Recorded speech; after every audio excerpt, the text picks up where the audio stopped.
আসসালামু আলাইকুম প্রিয় দোস্ত, তোর কাছে একটা দুঃখ কই। বাংলাদেশে ক্রিকেট খেলা দেখলে হ্যাঁ গো, কথা মন উঠে যায়। এক একজনের নাম কি শোন: সুইংগাম বাবা জাকির, লর্ড বাবা শান্ত, বাদশামিম, এরপরে শুক্র নাইম, এটা আমি নাম দিয়েছি আর কি।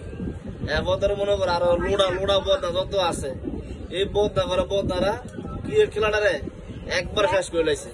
মানে হ্যাঁ করে যদি বাংলাদেশে আসে কি করণীয় দোস্ত তুই কয় একটু।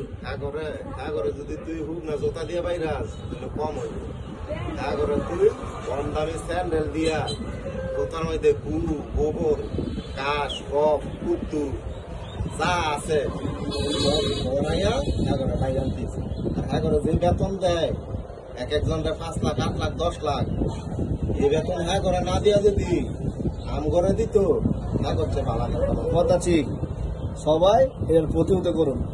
টাকা দিব আমাদের টাকা, জনগণের টাকা দিয়ে তাদের প্লেয়ার পালমু, তো তারা যদি আমাদের খেলা ভালো করে উপর না দিতে পারে, এসব ক্রিকেটার টিম আমাদের দরকার নাই। Boycott boycott boycott. আমরা পাড়া মহল্লা থেকে টেনিস বল দিও 10 ওভারে 200 250 রান নেই, আর তারা 50 ওভার খেলতে পারে না।